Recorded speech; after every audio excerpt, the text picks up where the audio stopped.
definição de síndrome na clínica é um conjunto de sinais mais sintomas, ou seja, sinais mais sintomas igual síndrome. Então, essa é a compreensão da clínica sobre o termo síndrome. Então, veja bem, o que são sinais? Sinais são coisas que na hora que o médico examina a pessoa, ele encontra, por exemplo, eu meço a febre da pessoa, meço a temperatura e vejo que está lá 38 graus. Então eu digo, essa pessoa está com febre, é um sinal. Se a pessoa estiver sentindo calafrio por causa da febre, isso é um sintoma. Então, o sintoma é o que a pessoa sente e conta para o médico o que está sentindo. E sinal é aquilo que o médico vai lá, examina e a partir do exame que ele faz, ele encontra. Então, na hora que o médico junta o sinal mais o sintoma, ou seja, aquilo que a pessoa fala que está sentindo, mais aquilo que ele encontra na hora que ele examina a pessoa, então a gente chama de síndrome. Portanto, eu dizer que a Covid-19 é uma síndrome respiratória, não está errado, não. A pessoa tem sintomas respiratórios e quando eu vou examinar a pessoa, eu encontro sinais de alteração respiratória. Então, está correto eu dizer que a Covid é uma síndrome respiratória. Agora, ela cursa com outras coisas, por exemplo, principalmente uma inflamação sistêmica. Ela provoca uma resposta inflamatória no organismo e alguns órgãos, em especial, sofrem mais com essa resposta inflamatória.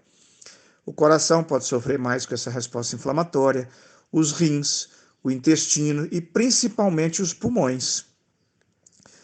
É difícil a pessoa explicar um sintoma de uma resposta inflamatória, mas isso pode acontecer. Por exemplo, o cansaço, a fadiga, aquele mal-estar, isso pode ser um sintoma relacionado a uma síndrome inflamatória. E aí, na hora que eu vou examinar a pessoa, eu encontro o coração acelerado, a respiração acelerada, a febre alta. Então, quando eu junto esses sinais mais o sintoma de indisposição, por exemplo, eu poderia dizer, então, que é uma síndrome inflamatória. Mas, praticamente, todas as doenças infecciosas, o sintoma é resultado de uma resposta inflamatória, de uma atividade inflamatória. Então, do ponto de vista sindrômico, eu poderia até dizer que a Covid-19 é uma doença inflamatória, mas aí eu estaria sendo muito inespecífico, porque qualquer doença infecciosa poderia fazer uma síndrome inflamatória. Às vezes, até doenças não infecciosas podem fazer uma síndrome inflamatória, não é? Agora, se eu quiser ser um pouco mais específico em relação ao conjunto de sinais e sintomas provocados pela Covid-19, é melhor adequado o termo síndrome respiratória. Agora, essa síndrome inflamatória, ela pode causar várias coisas.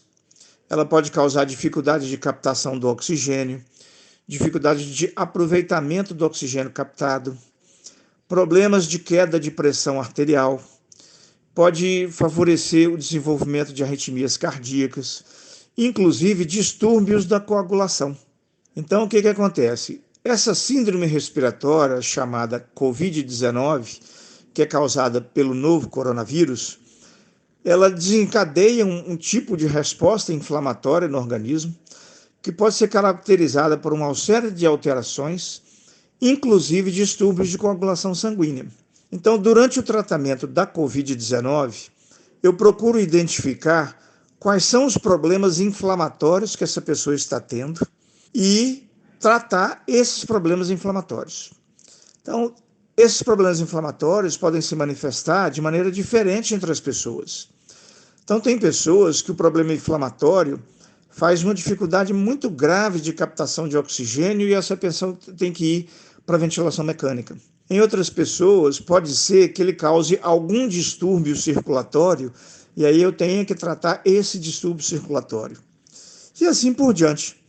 Então, eu penso que é correto chamar a COVID de uma síndrome respiratória, que pode ser uma síndrome respiratória leve, que é apenas tosse, um distúrbio qualquer de coriza, por exemplo. Ao mesmo tempo, é uma síndrome inflamatória que causa mal-estar, causa febre. Ao mesmo tempo, pode ser uma síndrome respiratória aguda grave, que vai cursar com uma incapacidade muito grande do pulmão de captar oxigênio e precisar de ventilação mecânica, por exemplo. Então, é uma discussão viável, essa discussão que está sendo posta, mas se a gente adotar os conceitos clínicos corretos, talvez a gente não vá ter muita dúvida em definir de fato o que é a COVID. A princípio, como uma síndrome respiratória, porque ela começa com sinais e sintomas respiratórios e pode complicar, inclusive, por meio de sinais e sintomas respiratórios, mas ela não cursa sozinha. Ela cursa principalmente junto com uma síndrome inflamatória, que pode ser diferente a manifestação dessa síndrome inflamatória entre as pessoas, e essa diferença pode demandar algumas diferenças de abordagem terapêutica.